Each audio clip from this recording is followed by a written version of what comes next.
حضرات، مشن آمد رسول صلی اللہ علیہ وسلم کیا تھا؟ مشن ہمارے محبوب صلی اللہ علیہ وسلم کا تو میں قبروں کے حوالے سے ایک مشن آپ کو سنانے لگا ہوں، ذرا نوٹ کر لیجئے۔ آپ صلی اللہ علیہ وسلم نے فرمایا کہ میری امت کے لوگوں، قبر پر کبھی مجاور بن کر نہ بیٹھ۔ نمبر 2، قبر کو کبھی پختہ نہ کرنا، مضبوط نہ کرنا، چونا گچ نہ کرنا، اس کو پکا نہ بنانا۔ نمبر 3، آپ صلی اللہ علیہ وسلم نے فرمایا کہ قبر کو بہت زیادہ اونچا بھی نہ کرنا، مجاور بن کر بھی نہ بیٹھنا، قبر کو پختہ بھی نہ کرنا، قبر کو اونچا بھی نہ کرنا۔ اور ایک حدیث میں فرمایا کہ میرے صحابہ امت کو بتلا دینا کہ قبر پر نام لکھ لکھ کر کتبے نہ لگانا۔ یہ مشن تھا نبی صلی اللہ علیہ وسلم کا۔ اور کیا تھا؟ اور بھی مشن ہے قبر کے حوالے سے۔ آپ صلی اللہ علیہ وسلم نے فرمایا، سنن نسائی کو پڑھو، آپ نے فرمایا کہ میری امت کے لوگوں، قبر پر کبھی چراغاں نہ کرنا، دیا نہ جلانا، موم بتیاں نہ جلانا، لائٹیں نہ لگانا، قبر پر چراغاں نہ کرنا۔ یہ بھی مشن ہی کے اندر شامل تھا۔ آپ صلی اللہ علیہ وسلم نے فرمایا، قبر کی طرف چہرہ کر کے کبھی نماز نہ پڑھنا، عبادت اللہ کی منع کر دیا گیا کہ کبھی قبر کی طرف منہ کر کے نماز بھی نہ پڑھنا، قبر کو سجدہ نہ کرنا، اس سے بھی منع فرما دیا۔ یہ مشن چلتا رہا، آپ صلی اللہ علیہ وسلم لوگوں کو بتلاتے رہے، اور یہ حدیثیں بعض بخاری کے اندر ہیں، مسلم کے اندر ہیں، ابو داؤد کے اندر ہیں، ترمذی میں ہیں، نسائی میں ہیں، مسند احمد کے اندر ہیں، ابن ماجہ کے اندر۔ آپ نے کیا فرمایا؟ آپ صلی اللہ علیہ وسلم نے فرمایا کہ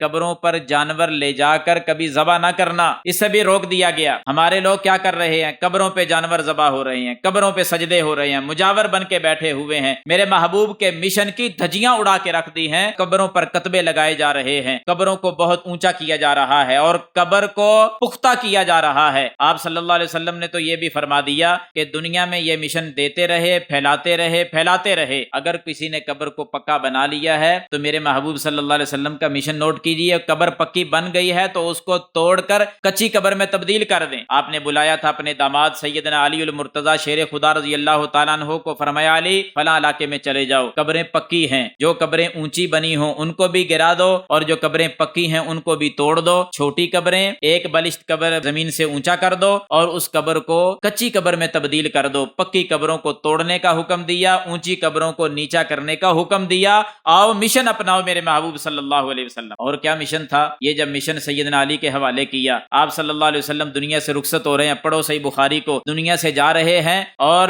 مشن آمد رسول دنیا میں اس وقت بھی آپ صلی اللہ علیہ وسلم دنیا کو دے رہے ہیں۔ کیا تھا مشن آپ کی آمد کا؟ آپ دنیا سے رخصت ہوتے ہوئے بھی فرما گئے، لعن اللہ الیہود والنصارى اتخذوا قبور انبیائہم مساجدا۔ لوگوں، لعنت کرے اللہ تعالیٰ یہود و نصارہ پر، جنہوں نے اپنے انبیاء کی قبروں کو سجدہ گاہ بنا لیا۔ ساری زندگی آپ صلی اللہ علیہ وسلم، پڑھو ابو داؤد کو، اللہ سے دعا کرتے رہے، اللہم لا تجعل قبری وثنا یعبد، اے اللہ میری قبر کو بت خانہ نہ بنا دینا، یہاں لوگ آ کر میلے نہ لگائیں، یہاں لوگ آ کر عبادت نہ کریں۔ اللہ کی قسم میرے محبوب کی اس دعا کو اللہ نے کیسا قبول کیا۔ آج تک اپنے محبوب کی قبر کی حفاظت کی ہے اللہ نے، نہ وہاں کوئی میلہ لگنے دیا، نہ کسی کو عبادت کرنے کی اجازت ہے۔ عبادت صرف اللہ کی ہے۔ نبی صلی اللہ علیہ وسلم یہود و نصارہ پہ لعنت اسی وجہ سے کر رہے ہیں، اللہ کی لعنت ہو ان لوگوں پر جو آج قبروں کو سجدہ کریں۔ ان کے حوالے سے کیا ہوگا؟ سجدے بھی ہو رہے ہیں، میلے بھی لگ رہے ہیں، اور پتہ نہیں کیا کیا کچھ ہو رہا۔ میرے محبوب صلی اللہ علیہ وسلم کا مشن ہی چھوڑ دیا گیا۔ آپ علیہ السلام دنیا سے رخصت ہوئے، جب دنیا سے چلے گئے، میرے محبوب علیہ الصلوۃ والسلام کے اس مشن کو صحابہ نے کیسے آگے پھیلایا؟ دور آ گیا سیدنا علی المرتضی رضی اللہ تعالیٰ عنہ کا۔ اپنے دور خلافت میں انہوں نے اپنے داماد ابو الحیاج اسدی کو بلایا، بلا کر کیا کہا؟ مسند احمد پڑھ کر دیکھیں، دیگر کتابوں کو پڑھیں۔ ابو الحیاج اسدی کو کہنے لگے کہ اے ابو الحیاج اسدی، آؤ میں تمہیں آج ایک ایسی مہم پر روانہ کروں جس مہم پر مجھے نبی صلی اللہ علیہ وسلم نے روانہ کیا تھا۔ فرمایا وہ منہج کیا تھا،